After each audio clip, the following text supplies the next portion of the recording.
So I was thinking about doing another vlog or like a first few weeks in review, but I'm still so irritated with school that I just don't really want to do that. And I'd rather talk about books. In 2020, I read/listened to 50 books, which is way more than I've ever read or consumed in a year. I'm a really slow reader. I have that really annoying internal monologue where I do character voices and read books to myself, which is great, really entertaining, but I read really slowly. My comprehension is off the charts, but I do not move very quickly through books. But because of introducing audiobooks and I had 4 months where I wasn't working, I was able to consume a lot more. And of those, there were some rock stars and there were also some of the biggest wastes of time that I have ever experienced. It's February. So a 2020 books in review might be untimely, but you know what? I don't care because I want to document the books that I loved. So here we go. So I organized it into the best books in audio book format. These are the best books. These are books that you should listen to as an audiobook. I don't think that the experience would be the same if you read the hard copy. And then I'll talk about my favorite nonfiction, my favorite fiction, and then the worst books I've ever read, because that happened last year. So, number one audiobook of my entire, I've never really listened to that many audiobooks, but this is the best audiobook maybe ever. Come at me, but it is Daisy Jones and the Six by Taylor Jenkins Reid. This book was phenomenal. It's a full cast of characters. The voice actors are amazing and the story is insane. I cannot tell you how many times I had to Google to just remind myself that this was fiction because it's written so well. Just as a quick synopsis, it's a sort of documentary type story about a fictional band, the rise and fall of this band in the 1970s. So rock and roll heyday. And oh my God, it's just great. Oh, I also forgot to mention that I have a lot of runners up. So my runners up for audiobooks: Talking to Strangers by Malcolm Gladwell, who I didn't know was my soulmate, but I think we are the same human. He's way better than me, but I'm aspiring. My goal in life is to become Malcolm Gladwell. And if you're not listening to Revisionist History, you should be.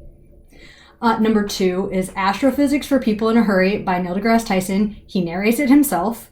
And I didn't know that he was the most soothing voice I will have ever listened to in an audiobook. And also he was teaching me astrophysics, which was just sweet.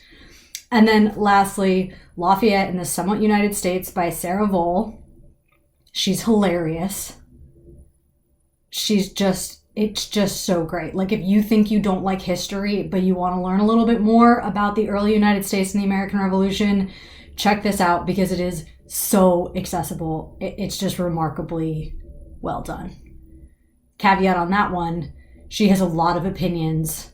This is not an unbiased historical telling, which, in case you didn't know, all history is interpretive. So you're never reading an unbiased history, but she's really upfront about her opinions, which may or may not be better, just for discerning fact from fiction. Next is fiction. This is maybe my favorite or most influential book that I've ever read. I think that this should be required reading for every single American and anyone else interested in understanding systemic racism in the US and probably power structures in other cultures and societies as well. It's Homegoing by Ya Gyasi, which I'm fairly certain I'm saying wrong.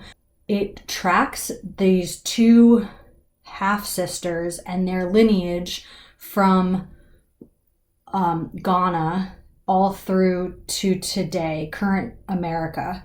And the way that it's told, it alternates family per chapter, and then the next set of chapters is the next generation. So you just get these little vignettes of characters that just go read it. I'm gonna stop talking about it and you should just go read it. Honorable mentions for fiction: The Starless Sea by Erin Morgenstern, who is the author of The Night Circus. And if you've read The Night Circus, you know how magical and wonderful, and like, you're never going to be able to pull that kind of magic out of the same human being again. And somehow she did it. I was so nervous reading this book because I didn't want to be disappointed, because I love The Night Circus so much. And I was like, man, it's either going to be exactly the same or it's just going to fall really flat. And it was neither of those things. I was pleasantly surprised. It's another kind of ordinary people in extraordinary circumstances winding story. Next, and I know that I'm so late to the game on this, but Where'd You Go, Bernadette was another phenomenal book that I was like, it's never going to live up to the hype, and it totally did. I have no negative things to say. Also listened to that on audiobook, and it's narrated by the woman who plays Luke's sister on Gilmore Girls, and I'm losing her name right now, but it took me like 4 or 5 chapters to realize why this voice was so familiar to me, and it was just kind of fun to find that. My other honorable mentions for fiction are 2 series that I got introduced to last year. The first is the Gentleman Bastard series by Scott Lynch. This is fantasy sci-fi crime caper. It's just great. It's hilarious. This is not kid-friendly. There are... Lynch makes vulgarity and profanity in art form, and I so appreciated it. It was laugh out loud, hilariously funny, and just brilliant. And then the other series that I got really into is The Extraordinary Adventures of the Athena Club, which starts with The Strange Case of the Alchemist's Daughter. And Theodora Goss is so creative in this series. She weaves together the imagined daughters of Gothic fiction. So like Dr. Jekyll and Mr. Hyde. So that man had daughters as Dr. Jekyll and as Mr. Hyde, and those two are like the main characters. And again, it's so funny and so witty. Just a very good story. Nonfiction, hands down, number one is Lies My Teacher Told Me by James Lowen. This is the book that I was reading when I decided to like totally shift my life and go become a social studies teacher. I feel like I knew everything, but I needed him to tell me. I needed somebody to like put it in writing that textbooks are the problem. And so Lowen did this analysis of like 12 high school American history textbooks and basically just pointed out how awful they are. And if you want to learn all the things that maybe you didn't in high school, this is a great place to start. And it's just so good.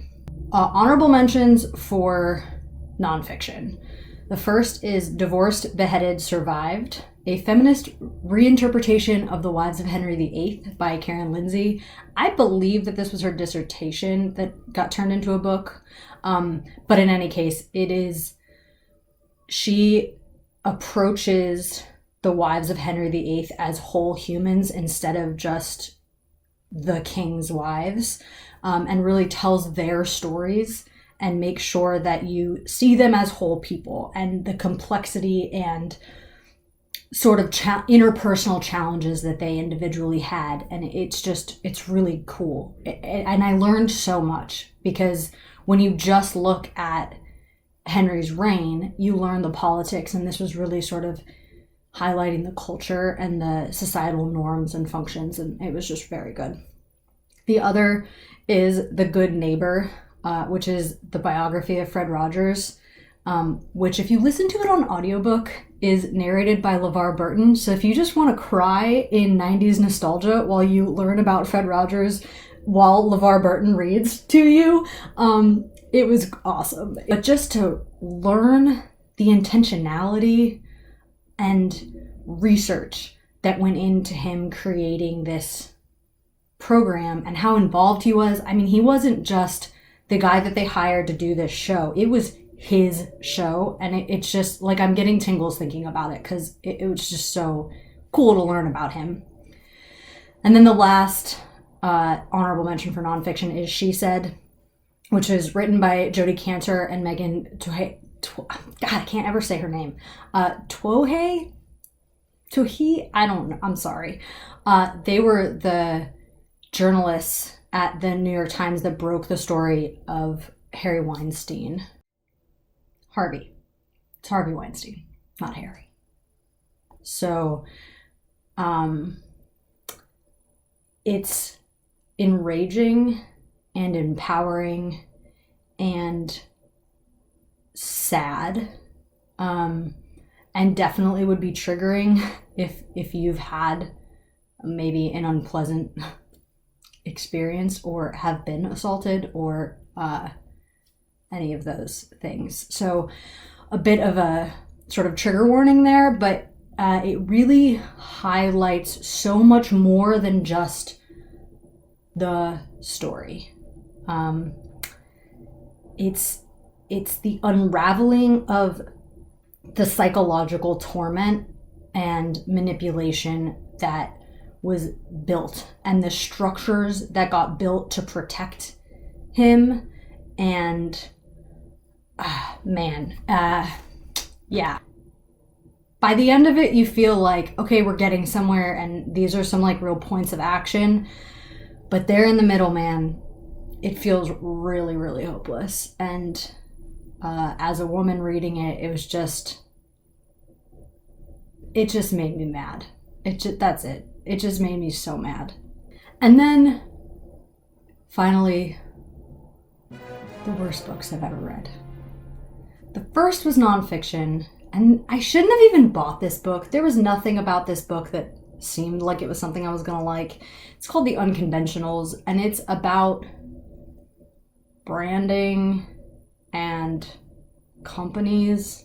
It kind of just felt like a collection of blog headlines, and there wasn't really anything there for me. It's very short. I read it in a single sitting in maybe a couple hours. It's high level, so like if you're just trying to get into it, maybe that would be helpful for you, but I just found it to be a remarkable waste of time. The second is fiction, and I say this it's a double-edged sword. I couldn't stop reading it, but simultaneously was complaining the entire time about how much I hated it. Like, it was like a train wreck in book form where I needed to know what was going to happen, but also it was so bad. And there's a sequel coming out next year, and Amazon is already trying to get me to buy it, and I sort of want to. And I know that I'm gonna read it, because I want to know what happens next. But God almighty, it is so bad. So, that's my 2020 book review. If you have any other books that you read that you would recommend based on the things that I clearly like and dislike, feel free to let me know. I'm always looking for recommendations. And I'm gonna read less books this year because now I'm a student and all of my reading are textbooks. Although that counts, right? I'm gonna count that. I'm not gonna review textbooks, but I'll review other things that I've read. So if you have any questions or anything like that, please let me know. Thanks for watching.